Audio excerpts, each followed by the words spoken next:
de extinguir la creatividad o la innovación o la adaptación a los nuevos contextos de las prácticas culturales, pero sí decir que estos pactos o posibles negociaciones deben ser de la mano de los practicantes con la anuencia y beneficio directo de quienes lo generan, no pasarlos por alto y continuar lucrando mientras las prácticas siguen buscando cómo seguirse reproduciendo, ¿no? Estas son solamente algunas notas que yo les dejo en la mesa y que podemos seguir debatiendo en la mesa. Gracias, Montserrat. Y bueno, ahora sí, participación de Diana. Gracias. Disculpen, un poco de falta de comunicación hace un rato. Yo lo que les quiero presentar es pues parte de mi investigación que realizo desde el 2014 en la zona de Tenango de Doria sobre el sistema económico textil. Y bueno, esa es mi intención, mostrar cómo opera este sistema y señalar algunos elementos que creo que deben de considerarse a propósito de la recomendación número 35 que emitió la Comisión Nacional de Derechos Humanos. Siguiente. Bueno, un poco como contexto, Tenango de Doria se sitúa en la parte oriente del estado de Hidalgo. No, siguiente. Es una localidad conformada por 57, es un municipio conformado por 57 localidades. En ella habitan alrededor de 17,216 personas. El 86% se autoadscribe como miembro de algún grupo originario y el 30% hablante de la lengua otomí. Siguiente. Bueno, en esta primera parte me voy a ir un poco rápido, pero sí me interesa abordarla para discutir un poco sobre los casos de apropiación. Bueno, Tenango de Doria, desde que surgió el sistema económico textil en la década de los 50, 60, desde en ese momento está conformado por una serie de actividades económicas que de alguna manera pues determinan la manera en cómo ahora se expresa esta forma de producir y comercializar textiles, ¿no? Por un lado tenemos al centro la agricultura, ganadería, servicios, comercio y migración.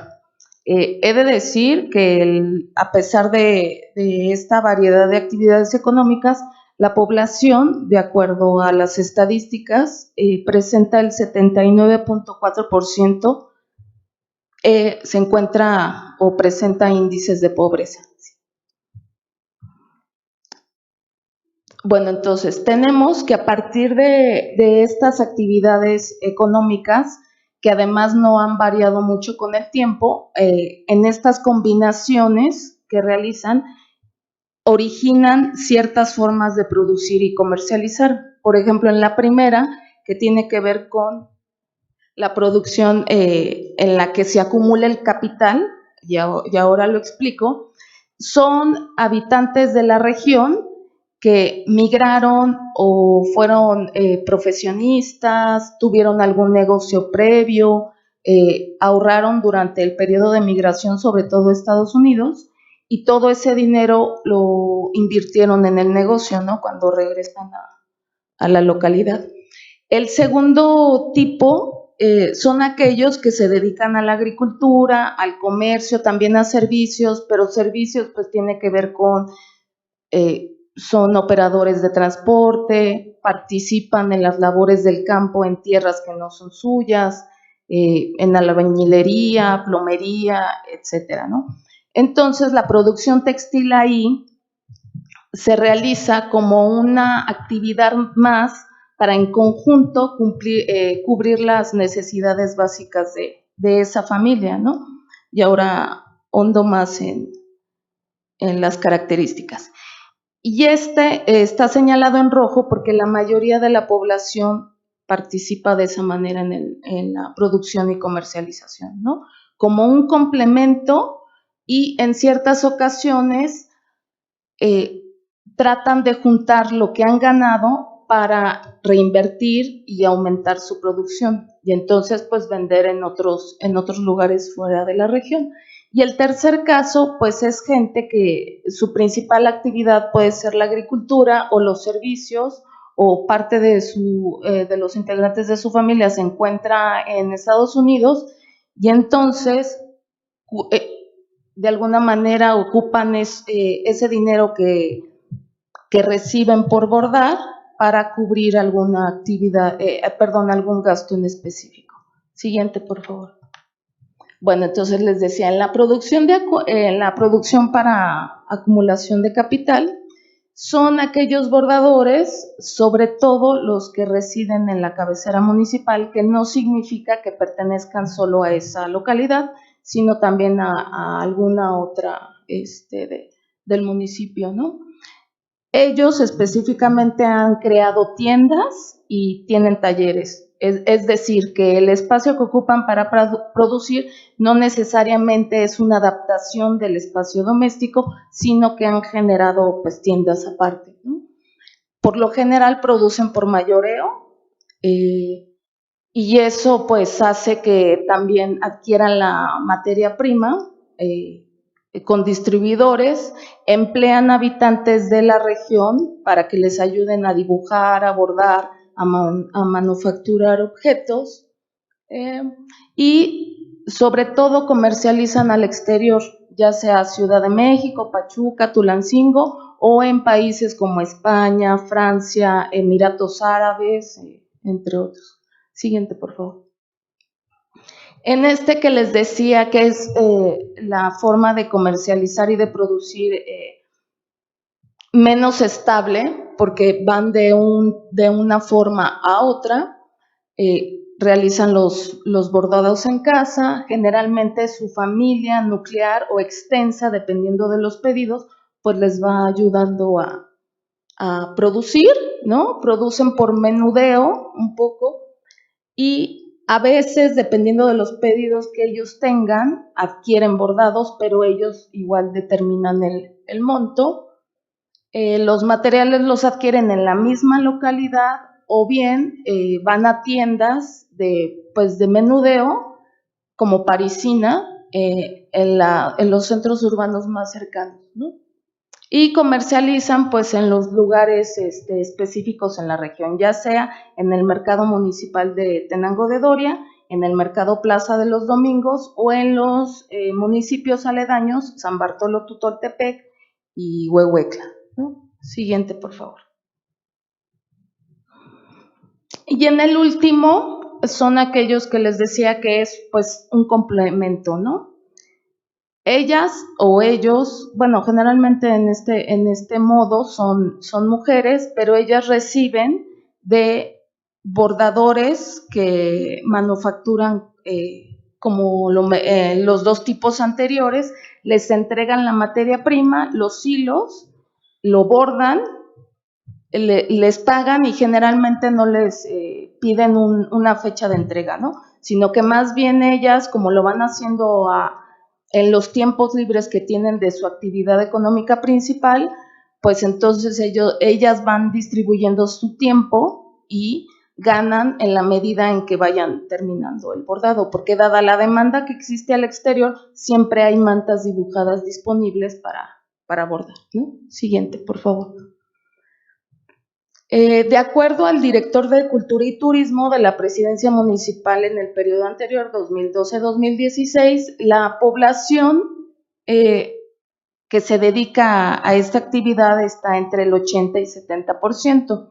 Entonces, si vemos que tiene un alto índice de pobreza y vemos que la mayoría se dedica a eso y vemos que en mercados extranjeros también circulan estos textiles, pues esta combinación extraña tiene que ver con la presencia fuertísima de intermediarios internos y externos en la región, que son al final pues los que ganan, ¿no?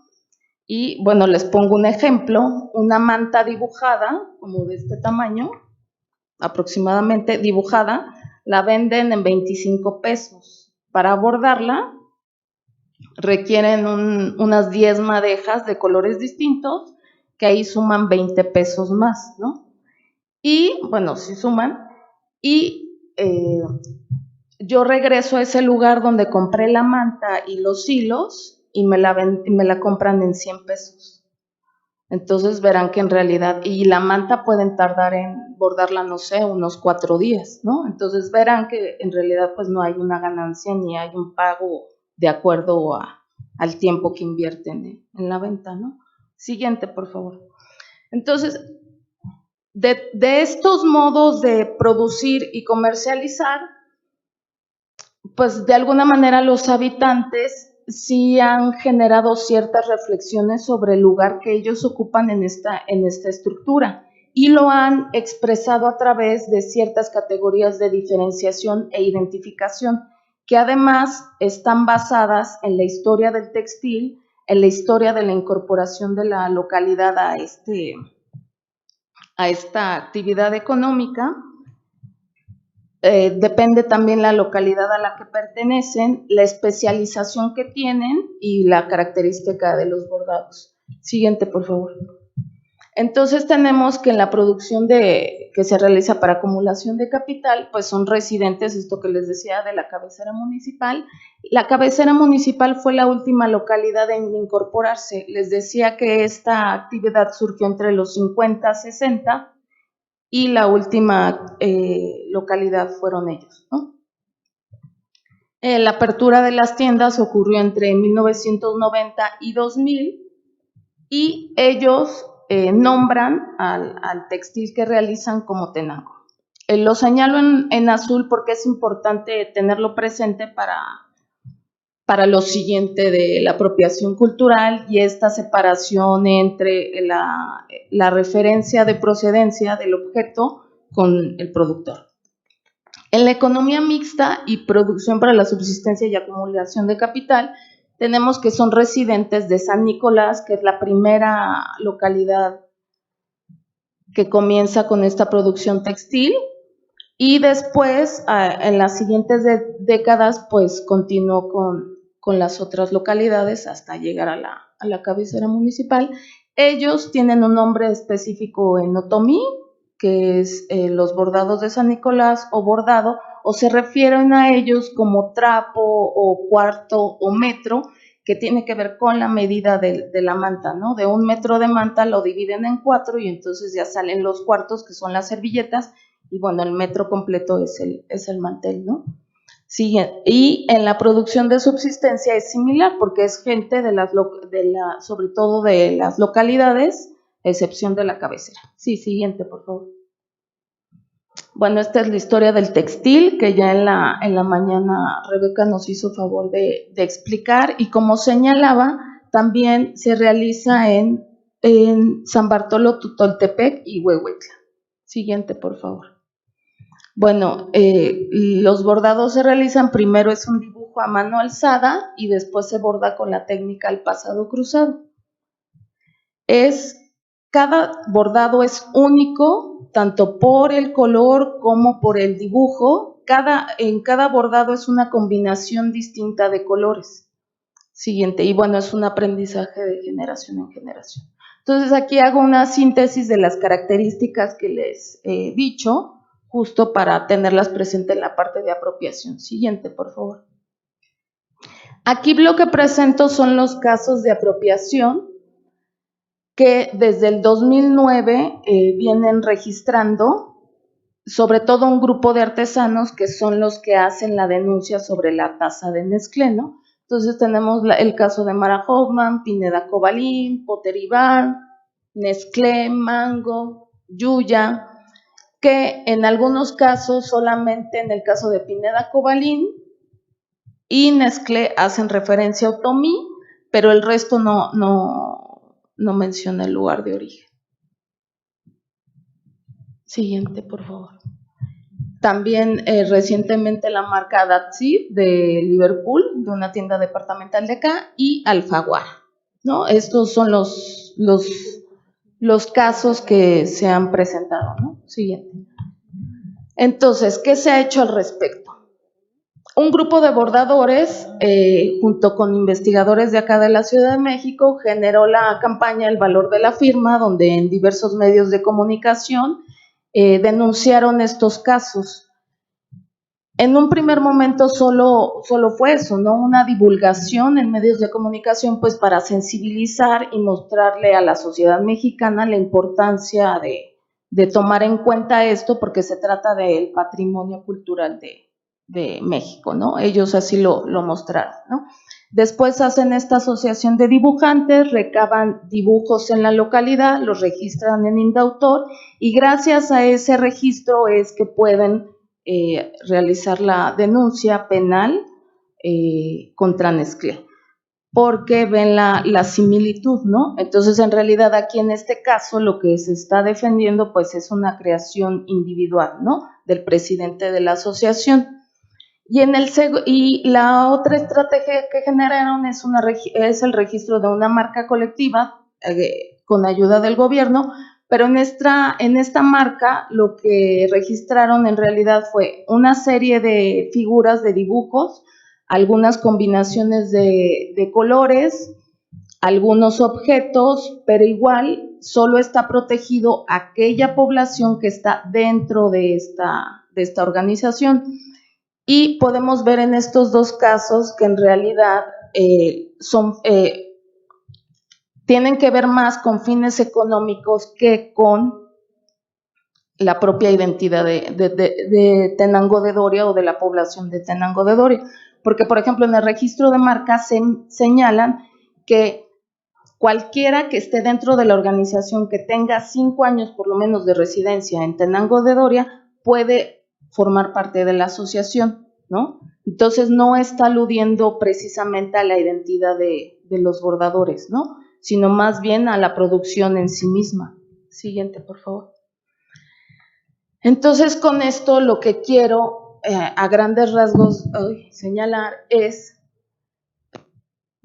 que en este caso, porque se hace la denuncia y, bueno, son estos dibujos de esta asociación, ¿no? Entonces, en realidad, lo que se está defendiendo es el dibujo en sí mismo, la creación en sí mismo, que está bien y que además esta asociación tiene, las acciones que hizo esta asociación tienen gran trascendencia, tan así que se realizó la recomendación 35, ¿no?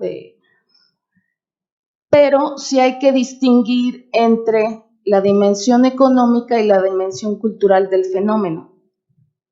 Para esto, en el caso del ámbito económico, me parece que se debe de tomar en cuenta la opinión de todos los involucrados, de todos los que llevan a cabo esta actividad, porque no es solo la gente de Tenango, también es la gente de San Bartolo, la gente de Huehuetla y la gente de Pahuatlán del Valle. Eso en términos económicos. No hay censos que indiquen cuántas personas se dedican. Y mucho menos hay registros que indiquen la producción anual de bordados para entonces medir el impacto. Lo que sí es visible es el impacto negativo que tienen los intermediarios en la localidad en términos económicos. Eso merma muchísimo las ganancias y la mejora en las condiciones de vida de la población. Y en términos culturales, pues tendría que ver con la identidad de los bordadores de Tenango, pero hacia afuera vemos que el textil es Tenango y que alude a la cabecera municipal, pero no se reconoce el origen de esta producción textil que es en San Nicolás y con el resto de las otras localidades, que además cada localidad en este proceso generó o se apropió parte de la historia que fundamenta esta producción de manera particular. Entonces, por ejemplo, para algunos surgió en una cueva, para otros surgió en San Nicolás, ¿no? Si pensamos que la apropiación y lo que se está denunciando es esta separación entre el producto y quién lo produce y de dónde pertenece, pues me parece que tendríamos también que incluir los significados de la mayoría de la población, ¿no? O por lo menos saber ellos qué están pensando sobre eso, ¿no? Porque al interior de la localidad Tenango, los propios artesanos no mencionan que que el textil sea Tenango. La palabra alude más bien cuando están afuera, cuando salen a comercializar, porque entonces sí adquiere sentido que diga, bueno, este mantel es un Tenango en referencia a mi localidad, pero al interior no lo es, y también se ha dejado de lado mucho los procesos identitarios de cada localidad que pertenece, y tan así no sabemos qué relación tenga con la identidad de los demás municipios, ¿no? Y en términos de la protección de diseño, se ha enfatizado sobre todo la iconografía de la flora y fauna, pero también ellos narran, un poco como lo que decía Xóchitl, narran historias cotidianas y festivas, y entonces esta memoria hacia dónde va, ¿no? Y ya nada más, sí, para terminar, pues eso sería, ¿no? Considerar, porque tenemos el punto de vista de Rebeca que ahora escuchamos, pero pues como vieron son 17,000 personas, y qué sucede con las demás localidades, con las 57 localidades, eso sería. Bueno, pues muchas gracias. Y tendríamos pues 20 minutos, algo así, o cuánto para preguntas y respuestas, o un minuto. Yo creo que las dejamos en la mesa y regresamos a... ¿De plano? Pues es que si no, sí, no, para cerrar, porque si no, una ronda. A ver, Marina, después el compañero.